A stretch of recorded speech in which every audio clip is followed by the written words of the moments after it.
ठंड का मौसम है, शाम हो चुकी है। रामू मजदूरी करके अपने घर की तरफ लौट रहा है। उसने एक फटी हुई स्वेटर पहनी है जिससे ठंड रुक नहीं रही। रामू अपने घर के पास पहुंच जाता है। अपनी झोपड़ी में जाने से पहले वो नजर उठाकर सामने देखता है और सामने का नजारा देखकर सोचता है, राम तेरी लीला निराली है।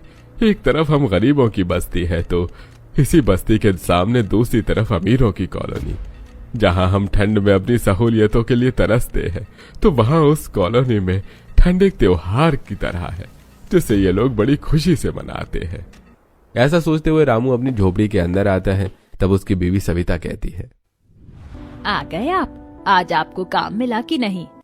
भगवान का शुक्र है कि पूरे 3 दिनों बाद आज मुझे काम मिला है और ये रहे मेरे मजदूरी के पैसे। रामू अपनी मजदूरी के पैसे सविता के हाथ में देता है। तभी उसकी बड़ी बेटी कोमल आती है और कहती है, पिताजी आइए चूल्हे के पास बैठ जाइए, आपको थोड़ी गर्माहट मिलेगी। रामू चूल्हे के पास बैठ जाता है। तभी उसकी छोटी बेटी शीतल कहती है, पिताजी कितनी बार कहा है कि एक स्वेटर खरीद लीजिए। आपकी ये स्वेटर तो कई सालों से चल रही है और देखिए ना कितनी फट गई है। क्या करूं बेटा, हम गरीबों की किस्मत में तो बस यही लिखा है कि हम जैसे तैसे 2 रोटी कमा कर खा लें और अपना पेट भर लें। वे लोग ये बातें कर ही रहे थे कि तब तक कोमल चटाई पर सबका खाना लगा लेती है। सभी लोग खाना खाने बैठते हैं। तब रामू कहता है, कोमल बेटिया, आज भी तूने सिर्फ दाल चावल बनाया है, कोई सब्जी नहीं बनाई। क्या करूं पिताजी, घर में कोई सब्जी थी ही नहीं, सिर्फ दाल चावल बचे थे और आज तो दाल भी खत्म हो गई। हाँ बेटा, मैं समझ सकता हूँ कि मैं अपने बच्चों को ठंड में पेट भरकर खाना भी नहीं खिला पा रहा हूँ, लेकिन क्या करूँ, आजकल मजदूरी भी अच्छी तरह से नहीं मिल रही है। कोई बात नहीं पिताजी, आज मैंने सामने वाली कॉलोनी के एक बंगले में बात कर ली है। कल से मैं वहाँ काम करने जाऊंगी ताकि मैं आपकी थोड़ी बहुत मदद कर सकूं। लेकिन बेटा, तुझे काम करने की क्या जरूरत है? रामू की बात सुनकर सविता कहती है, करने दो उसे काम, घर में बैठी तो वैसे भी बोर हो जाती है, कम से कम काम करेगी तो घर में 2 पैसे आएंगे। सभी लोग खाना खाकर उसी चटाई में एक ही कंबल ओढ़कर सो जाते हैं। कोमल मन ही मन सोचती है, मैं काम करके जब पैसे कमाऊंगी तो सबसे पहले एक कंबल खरीदूंगी। घर में एक ही कंबल है और वो भी पुरानी, इससे तो ठंड भी नहीं जाती। अगले दिन अपने पिता की मजदूरी पर जाने के बाद कोमल अपनी माँ से कहती है, माँ, अब मैं भी काम करने के लिए सामने वाली कॉलोनी के बंगले पर जा रही हूँ। कोमल जाने लगती है कि तभी शीतल उसे रोक कर कहती है, कोमल दीदी, ठंड के दिन वैसे भी बहुत छोटे होते, तू अकेले कितना काम करेगी, चल मैं भी तेरे साथ चलती हूँ, तेरी मदद कर दूंगी। अब कोमल और शीतल दोनों काम करने के लिए अपने घर से निकल पड़ती हैं। थोड़ी दूर जाने के बाद एक बरगद के पेड़ के नीचे पड़ोसन नेहा बैठी हुई थी। नेहा कोमल और शीतल को देखकर कहती है, अरे कोमल और शीतल, तुम दोनों सुबह सुबह कहाँ जा रही हो? नेहा भाभी, आपको बताया था ना कि मैं सामने वाली कॉलोनी के बंगले में काम करूंगी, बस वहीं जा रही हूँ। अच्छा है कोमल, इसी बहाने तुम 4 पैसे तो कमा पाओगी, वरना हमारी किस्मत से तो सिर्फ सास ससुर की डांट खानी ही लिखी है और घर के काम करना ही लिखा हुआ है। क्या बात है नेहा भाभी, आप बड़ी परेशान दिखाई दे रही हो। क्या क्या बताऊं कोमल बहन, एक तो ठंड है, घर में सहूलियत का नाम नहीं है, ना बर्तन धोने के लिए गर्म पानी मिलता है, ना नहाने के लिए बाथरूम में गीजर है और ना ही ठंड में खाने के लिए हर दिन स्वादिष्ट पकवान। ऊपर से मेरी सास और ससुर परेशान करते हैं, वो अलग। नेहा ऐसा कह ही रही थी कि तभी उसकी सास विनीता उसे आवाज देती है, नेहा, अरे ओ नेहा, कहाँ चली गई? इससे तो बस काम चोरी की पड़ी रहती है। ये सुनकर नेहा कहती है, देखा कोमल, अच्छा मैं चलती हूँ। कोमल और शीतल बड़े बंगले की तरफ चली जाती हैं तो वहीं नेहा अपने ससुराल में आ जाती है। तब उसकी सास नेहा से कहती है, अरे कितनी ठंड लगती है तुझे कि सारा दिन धूप में ही बैठी रहती है, इतने सारे बर्तन पड़े साफ करने के लिए और आज तो कपड़े भी धोना है। माँ जी, इतना सारा काम करके तो मैं थक गई हूँ, अभी 15 मिनट भी नहीं हुए मुझे धूप में बैठे हुए और आप आवाज लगाने लगी। काम तो मुझे ही करना है तो मैं कर लूंगी, आप क्यों मुझे बार बार कहती है? अरे देख रहा है शुभम, कैसे मुंह चला रही तेरी बीवी मुझसे, इसे तो 2 बात कहना भी मुश्किल है। ये सुनकर शुभम नेहा को डांटते हुए कहता है, नेहा माँ सही तो कह रही है, तुम्हारा मुंह आजकल कुछ ज्यादा ही चलने लगा है। अरे क्या धूप में बैठने से ठंड का मौसम खत्म हो जाता है? काम करो चुपचाप। तो आप लोगों का मतलब है कि मैं 24 घंटे सिर्फ काम ही करती रहूं? औरतें घर में काम करने के लिए होती हैं, और वैसे घर में काम ही क्या रहता है, बाहर जाकर काम करके देखो तो समझ में आएगा कि बाहर कितना काम होता है। मेरा दिमाग खराब मत करो और चुपचाप काम करो। जब देखो तब आप लोग मुझे डांटते ही रहते हैं, मुझे तो ऐसा लगता है कि मैं इस घर की बहू नहीं बल्कि नौकरानी हूँ। ये सब सुनकर नेहा के ससुर कहते हैं, अरे अब बस भी करो, खत्म करो ये सब कुछ। नेहा बहू, तू जा अपना काम कर, और विनीता तुम भी अपना मुंह बंद कर लो, और शुभम तुझे कोई काम नहीं है क्या? जा बाहर जा। ऐसा कहकर गोपाल सबको चुप करवाता है। तब नेहा सारे गंदे कपड़े इकट्ठा करके बाथरूम में जाती है और कपड़े धोना शुरू करती है।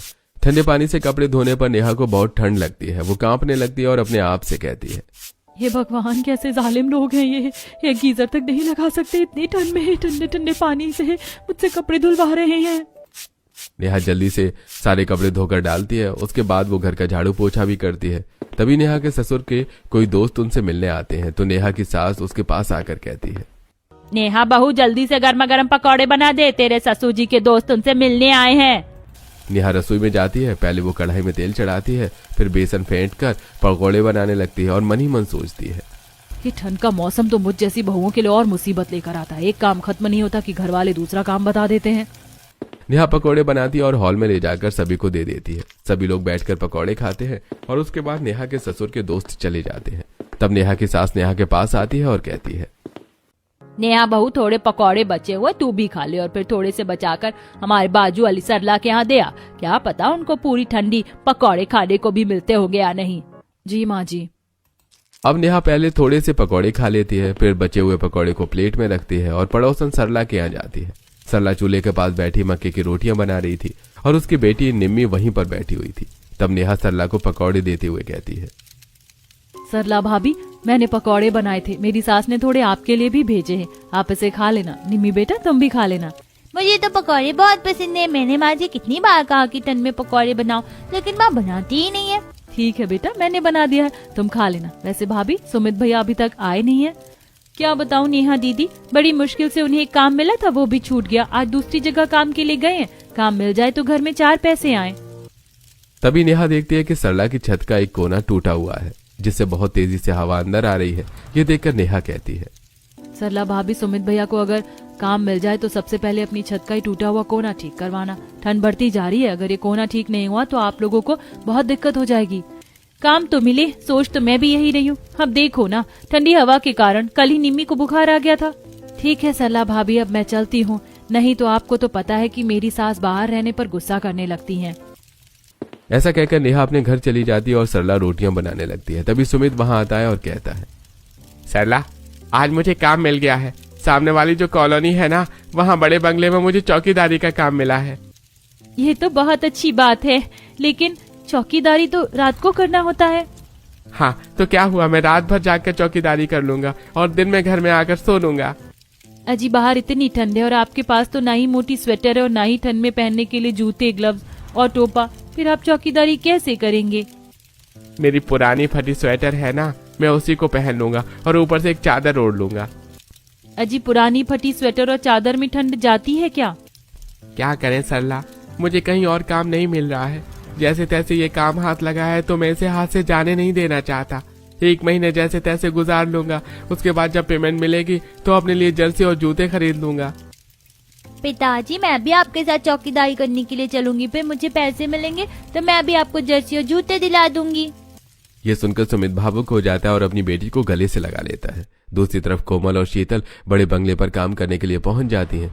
उन्हें देखकर मालकिन करुणा कहती है, आ गई तू, चल जल्दी से काम पर लग जा। पहले झाड़ू पोछा कर ले, फिर सारे बर्तन धो लेना और हाँ, नाश्ते में आज गर्मा गर्म पकौड़े और कुछ और चीजें भी बना लेना। जी मालकिन, मैं अभी बना लेती हूँ। अब कोमल और शीतल के घर के अंदर जाती हैं तो देखती हैं कि घर में जगह जगह रूम हीटर रखे हुए थे, जिससे रूम काफी गर्म लग रहा था। शीतल कहती है, दीदी, यहाँ तो ठंड का नामो निशान भी नहीं है। हाँ शीतल, हर जगह रूम हीटर जो लगे हुए हैं। फिर कोमल घर में झाड़ू लगाती है और शीतल पोछा लगाती है। तभी वहां करुणा की बेटी मनीषा आती है और अपनी माँ से कहती है, माँ, शाम को मेरी फ्रेंड के यहाँ बर्थडे पार्टी है और मुझे न्यू ड्रेस चाहिए। मैं कोई भी पुरानी ड्रेस नहीं पहनूंगी। हाँ हाँ बेटा, तुझे न्यू ड्रेस मिल जाएगी, तू चिंता मत कर। तभी मनीषा के पिता वहां पर बहुत सारे पैकेट लेकर आते हैं। मनीषा अपने पिताजी को देखकर खुश होते हुए कहती है, पिताजी, आप इतने सारे शॉपिंग बैग लाए हैं, मुझे पता है कि ये सब कुछ मेरे लिए है। हाँ मेरी प्यारी गुड़िया रानी, ये सब तुम्हारे लिए ही है। इसमें बहुत सारी जर्सी है, स्वेटर है, गर्म कपड़े हैं, तुम्हारे लिए शूज हैं, सॉक्स हैं और भी बहुत कुछ है, देख लो। मनीषा वो सारे पैकेट ले लेती है और सोफे पर रखकर एक एक पैकेट खोलकर देखने लगती है और खुश होने लगती है। पोछा लगाते हुए शीतल ये सब देखकर झाड़ू लगाती हुई कोमल से कहती है, दीदी, मनीषा के कपड़े कितने सुंदर है ना। हाँ शीतल, पैसे वालों के लिए इतनी खातिरदारी कोई बड़ी बात नहीं होती। ऐसा कहकर दोनों अपने अपने काम में लग जाती हैं। झाड़ू पोछा का काम खत्म करके वो दोनों रसोई में पहुंचती हैं। दोनों मिलकर बर्तन धोती हैं और फिर नाश्ता बनाना शुरू करती हैं। नाश्ते में पकौड़े, सैंडविच और पोहा बनाकर कोमल डाइनिंग टेबल पर लगा देती है। सभी लोग नाश्ता करते हैं। तभी मनीषा नाश्ता करते हुए कहती है, माँ मेरे वॉशरूम का गीजर खराब हो गया था, आपने ठीक करवा दिया है ना?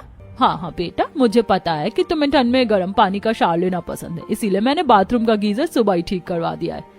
माँ जब ठंड शुरू होती है ना तो मुझे ऐसा लगता है कि त्योहार शुरू हो गया। अलग अलग तरह की डिशेस खाना, अलग अलग कपड़े पहनना, हीटर के पास बैठना, नई रजाइयों में सोना और घूमना, सब कुछ मुझे बहुत पसंद है। नाश्ता लगाते हुए कोमल और शीतल भी ये सब कुछ सुन रही थी। थोड़ी देर बाद वो लोग नाश्ता करके चले जाते हैं और कोमल और शीतल बर्तन उठाकर रसोई में ले जाती हैं और शीतल बर्तन धोने के लिए नल चालू करती है और हाथ लगाती है। उसे नल का पानी बहुत ठंडा लगता है। तब शीतल कहती है, ओह दीदी, पानी कितना ठंडा लग रहा है, ऐसा लग रहा है कि बर्तन धोते समय हाथ ही जम जाएंगे मेरे। हाँ शीतल, पानी ठंडा है, तू रहने दे, मैं धो लेती हूँ। अब कोमल शीतल को हटाकर खुद बर्तन धोने लगती है। तब शीतल हाथ मलते हुए कहती है, दीदी अमीरों के लिए ठंड एक त्योहार का मौसम होता है और गरीबों के लिए कितनी मुसीबत लेकर आती है ना। हाँ शीतल, सब अपनी अपनी किस्मत है, ठंड हर परिवार की एक जैसी नहीं होती। कोमल ने सारे बर्तन धो लिए थे। तभी डोरबेल बजती है। करुणा कोमल को आवाज देते हुए कहती है, कोमल जरा दरवाजा तो खोलना। कोमल बाहर जाकर दरवाजा खोलती है तो दरवाजे पर 3 औरतें थी। वो औरतें अंदर आती हैं। रेखा कहती है, अरे करुणा, तुझे याद नहीं क्या आज मेहरा साहब के यहाँ किटी पार्टी है, तू अभी तक तैयार नहीं हुई? अच्छा रेखा, तू घर आ गई, वरना मैं तो भूल ही गई थी। अच्छा ठीक है, तो जल्दी तैयार हो, नहीं तो हम लेट हो जाएंगे। अब करुणा अपने रूम में जाती है। थोड़ी देर बाद वो एक बहुत सुंदर इंडो वेस्टर्न ड्रेस पहनकर तैयार होकर आती है और अपनी बेटी मनीषा से कहती है, मनीषा बेटा, मैं किटी पार्टी में जा रही हूँ। कोमल और शीतल दोनों नौकरानियां घर पर ही हैं, तो मैं जो कुछ बनवाना इनसे बनवा कर खा लेना और इन्हें बैठने मत देना, कुछ ना कुछ काम करवाते ही रहना इनसे। हाँ माँ, मैं ध्यान रखूंगी। वैसे भी नौकरानियां ठंड में बहुत काम चोरी करती हैं, ध्यान तो रखना ही पड़ेगा। कोमल और शीतल ये सुनकर एक दूसरे को देखती हैं। शीतल धीरे से कोमल से कहती है, कोमल दीदी, इन्हें कौन बताए कि हमारी ठंड इनकी तरह त्योहारों का मौसम नहीं। हमारे पास तो पहनने के लिए कपड़े भी नहीं होते ठंड में। उसके बाद करुणा सभी औरतों के साथ मेहरा साहब के यहाँ किटी पार्टी में चली जाती है। किटी पार्टी में खाने का बहुत सारा अरेंजमेंट था। श्रीमती मेहरा सभी को खाने के लिए बैठा रही थी।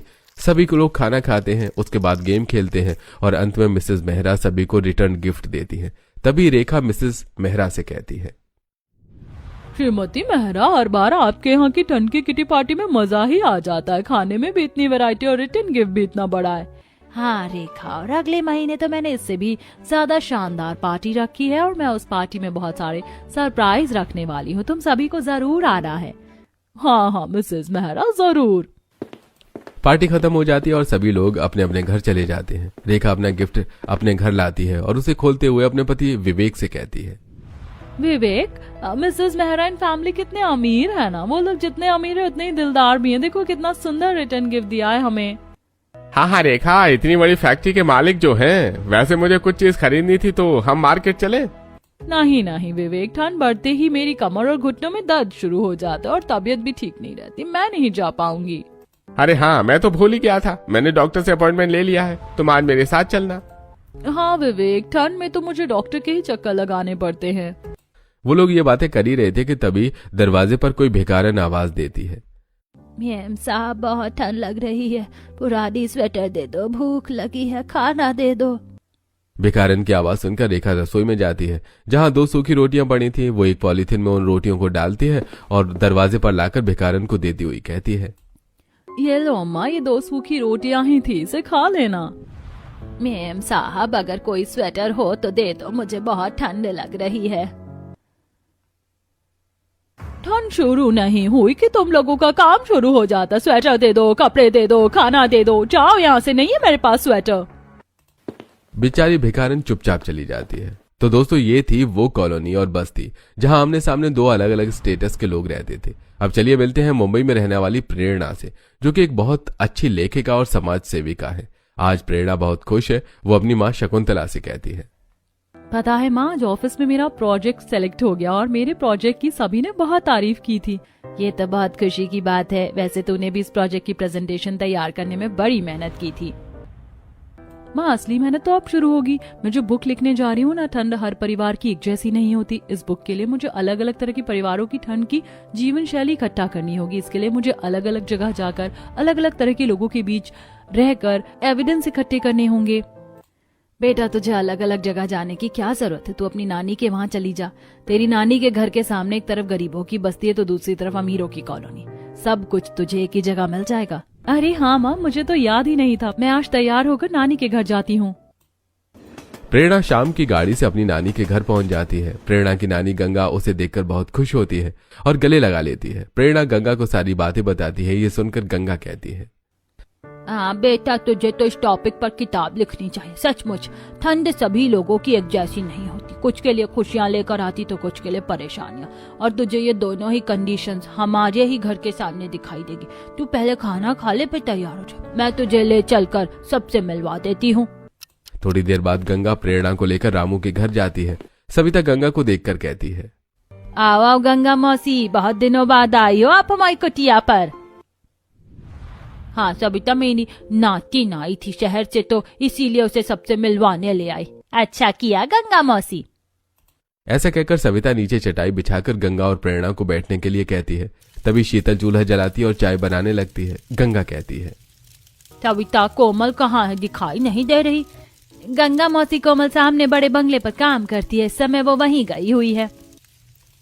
फिर गंगा सविता से बातें करने लगती है। तभी प्रेरणा देखती है कि वो लोग बहुत गरीब हैं। उन्होंने फटी हुई स्वेटर पहनी है और घर में जरूरत के सामान के अलावा कुछ भी नहीं है। साथ में एक कोने में एक फटा हुआ कंबल रखा है। थोड़ी देर बाद कोमल सभी को काली चाय पिलाती है और चाय पीने के बाद गंगा प्रेरणा को लेकर वहां से निकल जाती है। वो थोड़ा आगे जाती है तो देखती है कि नेहा अपने आंगन में झाड़ू लगा रही थी। नेहा गंगा को देखते ही कहती है, गंगा मौसी तुम तो बड़े दिनों बाद दिखाई दी, वरना तो हर ठंड के शुरू में खोज खबर लेने आ ही जाती थी हम सबकी। नेहा बुढ़ापा है, ठंड में मेरी तबीयत ठीक नहीं रहती इसीलिए नहीं आई। अब गंगा को अपने घर ले जाती है। तब नेहा की सास गंगा और प्रेरणा को बिठाती है और नेहा से कहती है, नेहा बहू जल्दी से नाश्ता ले आ जाकर, वैसे भी गंगा दीदी बहुत दिनों बाद आई हैं। अब नेहा अंदर नाश्ता बनाने चली जाती है। इधर गंगा विनीता से कहती है, विनीता ठंड में तेरी बहू के रहने से तुझे बहुत आराम है, वरना सारा काम तुझे खुद ही करना पड़ता। अरे दीदी काहे का आराम, एक नंबर की कामचोर बहू है। हमारे पैसों की तो इसे कोई इज्जत ही नहीं है। ठंड शुरू होती नहीं है कि गर्म कपड़े, गीजर, रूम हीटर, नए कंबल ये सब मंगाना शुरू कर देती। इसे इतनी बार समझाए कि पैसे बचा कर चला कर, उनके बिना भी काम चल सकता है, लेकिन सुनती ही नहीं है। तब तक नेहा भी चाय और पकौड़े लेकर आ जाती है और ये सारी बातें सुनकर कहती है, गंगा मौसी अब आप आई हैं तो माँ जी को समझा कर ही जाना कि इतना पैसा बचाकर क्या करेंगी। पैसा है तो सहूलियत के हिसाब से चीजें खरीद लेना चाहिए। उसके बाद सभी लोग मिलकर चाय और पकौड़े खाते हैं।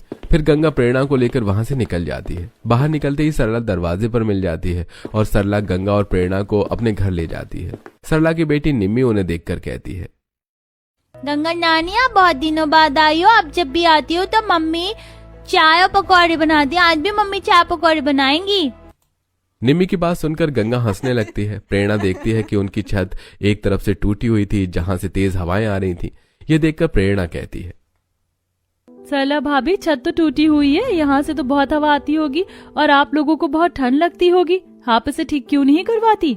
क्या बताएं प्रेरणा बहन, ठंड के मौसम में मजदूरी मिलना मुश्किल हो जाता है, इसीलिए मेरे पास इतने पैसे भी नहीं हो पा रहे कि हमारा घर चले। थोड़े ज्यादा पैसे आए तो हम ये छत भी ठीक करवा ले। थोड़ी देर बातें करने के बाद प्रेरणा गंगा के साथ वहां से निकल जाती है। अब गंगा प्रेरणा को थोड़ा आगे ले जाती है। प्रेरणा देखती है कि सामने एक शानदार कॉलोनी है।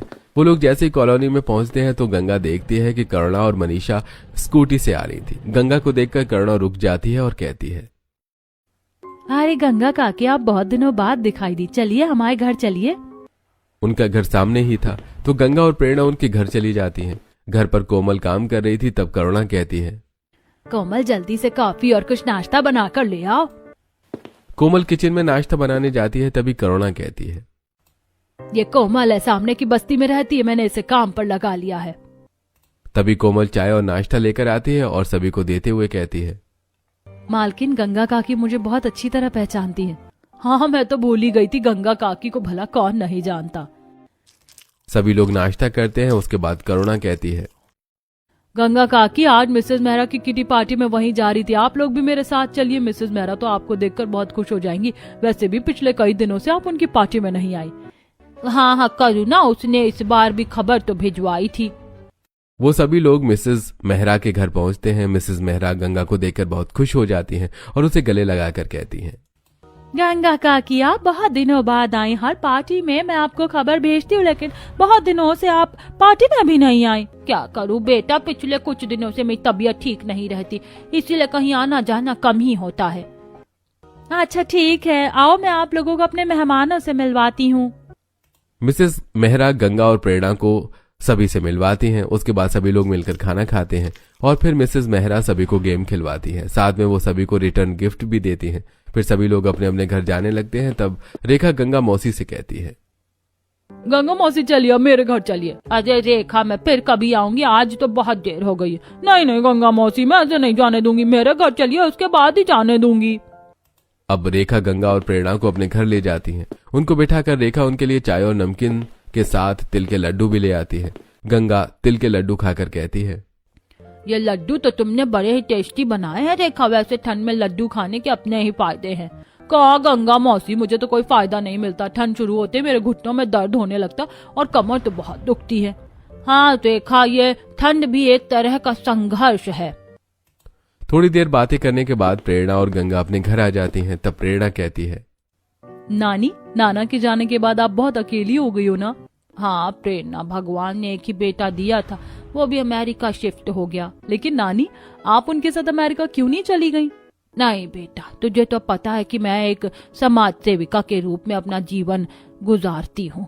बुढ़ापे में अपने लोगों को छोड़कर मैं कहीं नहीं जा सकती। गंगा की बात सुनकर प्रेरणा मुस्कुरा देती है और अब अगले दिन प्रेरणा अपने घर मुंबई वापस आ जाती है। वो अपने कमरे में बैठकर लिखना शुरू करती है। प्रेरणा समझ चुकी थी कि ठंड हर किसी के लिए अलग अलग होती है। वो अपनी बुक में अलग अलग लोगों के बारे में लिखना शुरू करती है। वो अपनी किताब में रामू के घर की गरीबी लिखती है। उसके बाद वो ठंड में नेहा की परेशानियां लिखती है। फिर सरला की टूटी हुई छत और निम्मी की मासूमियत लिखती है। फिर करुणा के घर के हालात भी लिखती है। फिर वो मिसेस मेहरा की शानदार पार्टी और रेखा की तबीयत के बारे में भी लिखती है। अंत में वो अपनी नानी का संघर्ष भी लिखती है। थोड़ी दिनों में प्रेरणा की किताब तैयार हो जाती है। वो उसे छापने के लिए देती है। कुछ दिनों में प्रेरणा की किताब छपकर आ जाती है और वो उसे लॉन्च करती है। माँ, ये रही मेरी किताब। ठंड हर परिवार की एक जैसी नहीं होती। इसमें मैंने वो सब कुछ लिखा है जो ठंड में लोगों की जीवन शैली होती है। और मुझे विश्वास है कि इस किताब से जहां एक तरफ अमीरों को गरीबों की परेशानियों का पता चलेगा, तो वहीं दूसरी तरफ गरीबों को ठंड में अपना संघर्ष कम करने के लिए कुछ टिप्स और ट्रिक्स भी मिलेंगे। हाँ बेटा, ये तो तूने बड़ा ही अच्छा किया। तेरी नानी भी समाज सेविका थी और तेरे पिताजी भी समाज सेवक है। मुझे खुशी है कि तूने भी इस दिशा में अपनी किताब के जरिए कदम बढ़ा दिया है। थोड़े ही दिनों में प्रेरणा की किताब काफी पॉपुलर हो जाती है। शांतिनगर कॉलोनी के लोग भी प्रेरणा की किताब लेकर पढ़ते हैं और किताब पढ़कर उन्हें महसूस होता है कि उनके सामने ही गरीब बस्ती है जिसके बारे में उन्होंने कभी नहीं सोचा कि उनकी ठंड कितनी मुश्किल से कटती होगी। आज मिसेस मेहरा अपनी किटी पार्टी में सभी लोगों से कहती हैं, मेरी ही तरह आप सबने भी प्रेरणा की लिखी हुई किताब पढ़ी होगी। हम हमेशा ही ठंड को त्योहार की तरह मनाते रहे, लेकिन हमारा ध्यान कभी भी हमारे सामने गरीब लोगों की, बस्ती वालों के संघर्ष पर नहीं गया, जो कि प्रेरणा की किताब पढ़ने के बाद हमें समझ आया। हाँ, आप सही कहती हैं। हम सबको मिलकर उन बस्ती वालों के लिए इस ठंड में कुछ करना चाहिए। जो भी हो, वो भी हमारी पड़ोसी हैं। रेखा बहन, तुम सही कहती हो। बस्ती में बूढ़े लोग भी हैं। जब मैं जवान होकर ठंड में इतनी बीमार रह सकती हूँ, तो वो बूढ़े बेचारे कितने बीमार रहते होंगे और उनके पास तो इलाज करवाने के पैसे भी नहीं। हम सबको मिलकर उनकी मदद करनी चाहिए। और इस तरह कॉलोनी के सभी लोग एकजुट होकर अपने सामने की गरीब बस्ती वालों की मदद करते हैं। कोमल और शीतल को नई कंबल और स्वेटर मिलते हैं, तो वहीं नेहा के घर हीटर और गीजर लग जाता है और सरला की छत भी सुधर जाती है। सभी बस्ती वालों को प्रेरणा की लिखी किताब से काफी फायदा होता है और कॉलोनी वालों को भी अपनी गलती का एहसास होता है। इस तरह प्रेरणा ने अपनी किताब ठंड हर परिवार की एक जैसी नहीं होती लिखकर अनजाने में ही हजारों लोगों की मदद कर दी और हजारों लोगों का दिल बदल दिया।